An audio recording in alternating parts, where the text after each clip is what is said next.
জিগাইলা তিন খাম হলে আল্লাহ খুশি থাকেন ফয়লা খাম হইল মনে আছে নি সাহাবত কোনটা হয়েছে ফয়লা খাম হইল বৃষ্টি দিলে বাদর খান বেমার জিগাইলা ইয়া রাসূলুল্লাহ এর থেকে বেশি আল্লাহ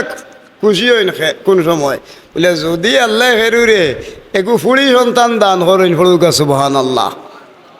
আমরা খালি এখতকু ফুড়ি নই যাও কি তিন ফুড়িন এগু হয়ে গেছে বাদরবার হয়ে গেছে এখন বাহর নাহর ফান্দা অতত বড় ফুলাইয়া হগুর সাত ফুয়া হগুর হাস গু হিগুর সাই গু আমার ধাক্কা হয়েছে খালি ফুড়ি লড়া হড়ুক আস্তাগফিরুল্লাহ আল্লাহর রাসূলে ফরমাই যারে আল্লাহ একজন দুইজন তিনজন অথবা খালি মেয়ে সন্তান দান করছে জি আচ্ছা ও বারে কিছু মানুষে আটিবা তারা সিন্নির টাইম হইলে আশা করি খেউ রইতা নাই আশা করি সব মানুষের সিন্নির টাইমে খের উড়ে আপনি উবা হরাইতে পারতা নাই সব আল্লাহ দিলে এইবার নাইলে ও এলাকার মানুষ তারার মেহমান নাইনি আমরা আজ যে আমরা দাওয়াত করলাম আমার সাবজাদা আইলা আমি বেলা এখন দুর্বল মানুষ হরুমুখা শরীর উরিল নাই এর লাগি মুই মেহমান নাইনি তখন যে মানুষে মেহমানের সদর জানে না বুখারী শরীফ মুসলিম শরীফের হাদিস মান কানা ইউমিনু বিল্লাহি ওয়াল ইয়াউমিল আখির ফালিয়ুকরিম দাইফা যে ব্যক্তি আল্লাহর উপরে আখিরাতের উপরে ঈমান আনবো এই মানুষের কর্তব্য হইল তার মেহমানের সম্মান করা পড়ুকা সুবহানাল্লাহ দুরূদ শরীফ পড়ুকা আল্লাহুম্মা সাল্লি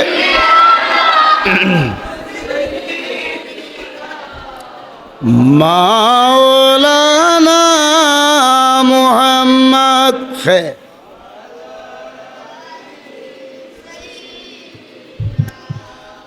মাওলানা সাবহল তিন খাম হইল মেয়ে সন্তান যারে দিছেন রাসূলুল্লাহর ফুয়াই নাসলানি নাই মারা গেছে যখন খেয়াল করো কাপুরিন তোর কি পাওয়ার হায় রে হায় এটা রাসূলুল্লাহ বড়াই যাচ্ছি তুই আল্লাহর রসুলে এমন এক ফয়সলা দিয়া দিছ আল্লাহর নবী সাল্লাল্লাহু আলাইহি সাল্লামে ফরমাই বলে আল্লাহর রসুলে জানাই নেমাল ওয়ালাদুল বানাত হার হতা রসুল্লাহর সহি হাদিস শরীফের রওয়ায়াত ফুরিন সন্তান উত্তম সন্তান খুব বালা সাহাবি বলে জিগাইলা ইয়া রাসূলুল্লাহ খাম খাজ এই সেই কোনটা নাই ফুরিনতে তো বেড়া লাগাই দিবা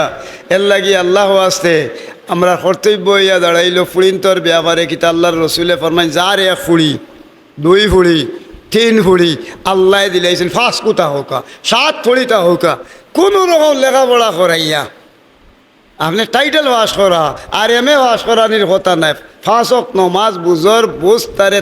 তরতিব মতো শিকাইয়া যদি ফর করি আল্লাহর ওয়াস্তায় বিয়া শাদি খেউ দিয়া দিলাই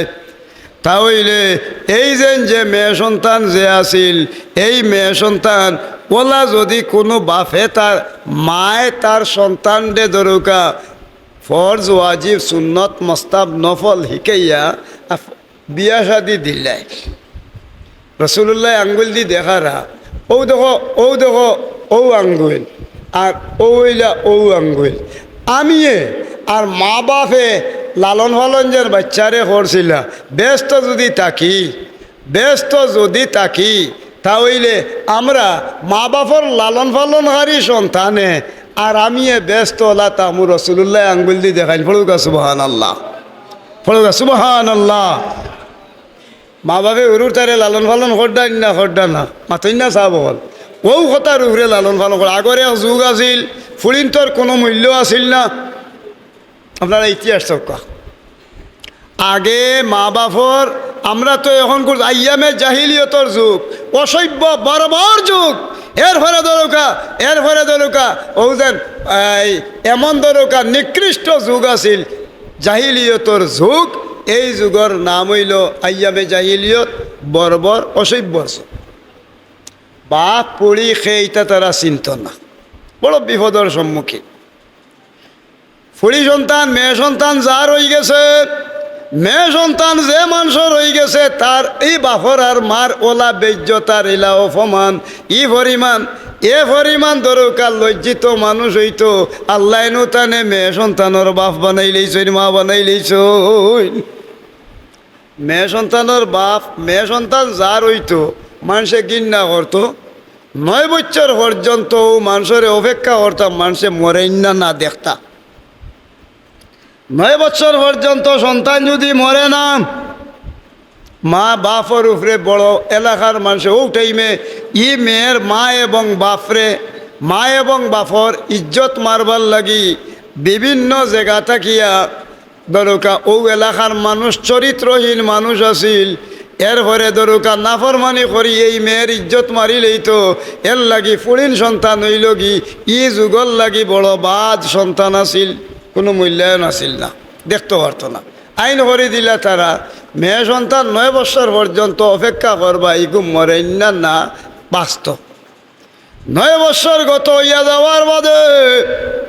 9 বছর গত হইয়া যাওয়ার বাদে যদি মেয়ে সন্তান মরে না, বাপে আর মায়ে গাত কুদিলেই ভাই হয় জঙ্গল আর নাইলে বড় মাঠও নিয়া গাত কুদিলেইলা, আর এর বাদে ঠাউয়া মারি দরুকা ফালাই দিলা জিত্তা, আর এর বাদে দরুকা জিত্তা তারে মাটি দিয়ে খবর দেওয়া হইতো ফড়ু গাছটা ফেরুল্লাহ। কত বড় বর্বর অসভ্যর যুগ আছে। নিজের মেয়ে সন্তানকে 9 বছর অপেক্ষা হতো, আর মরে না যদি তা হইলে নিজে ঠাউয়া মারি গাত কুদিয়া ঠাউয়া মারি গাতো ফালাইয়া আর জিত্তা মেয়েটারে গাড়ি লইতো ফড়ু গানা হসবিল্লা। রসুল্লাহ একদিন ওলা বইয়া গো ফররাম মসজিদে নববীত, এখন মদিনার মসজিদ, হাই রে মসজিদও বইয়া গপ করা এমন টাইমে এক ব্যক্তি মুসলমান হয়েছে নতুন আইয়া খান্দা ধরল আর হইল ইয়া রসুলাল্লাহ আমার এক দুঃখ কইতাম। বলে খরে বা কিতা? বলে ইয়া রসুলাল্লাহ, ইয়া হাবিব আল্লাহ, আমার ফলজার এক দুঃখ, আমার এক মেয়ে সন্তান আল্লাহ দিছিলা, ই মেয়েটা এথব যে এনেনি মেয়ে সন্তান রে খবর করি আনা হইল খান, বলে এক কাম করার দরকার, বলে সন্তান আল্লাহ দিয়া দিলেই মেয়ে সন্তান যারা যারা আসেন এরা চলবা কিলা। রসুল্লাহরে খান্দরার পরা অত বলা ফুড়িয়াছিলাম মা, অত মায়া আব্বা হইতো আর কলজা ঠান্ডা হয়ে যেত গিয়া। আমি এখন চিন্তা করেছি ইয়া দেখি ই যুগত আমার ফুড়িয়ে আছে, এইগুলো তো মান ইজ্জত মারিলিবা আরো ও দরকার 9 বছর হারিয়ে দিলে অসভ্য বর্বর সন্তান যারা আছেন জঘন্য, এটাই আমার ফুড়ির মান মারিলি বা মা বাপর ইজ্জত যাইব। এখন আমি করতাম কিতা? ও শেষ পর্যন্ত ইয়া রসুল্লাহর হান্দাত পইছি না সাহাবিও হল মদিনার মসজিদ ও বাত কিতারে আমিনুর রহমাতুল্লিল আলমিন হয়েছিল ও ইগু বাঠাত লাগলে হজরের আগমন তো শেষ করতে পারে রহমত বাঠাইন গিলা। আচ্ছা ঠিক আছে, তুলা বাটি লই তো আমি বাতিলাম, আপনার আর কষ্ট হয়ে যায় আর কিবা। ও মেয়ে সন্তান যে আসিল রে ডাহা আরম্ভ করছে, খান্দা আরম্ভ করছেন। রসুল্লাহ চকু ফানি বলে ইয়া রসুল্লাহ, আমার মেয়েটারে আমি 9 বছর হন্ত হইল লইয়া গেলাম এক বড়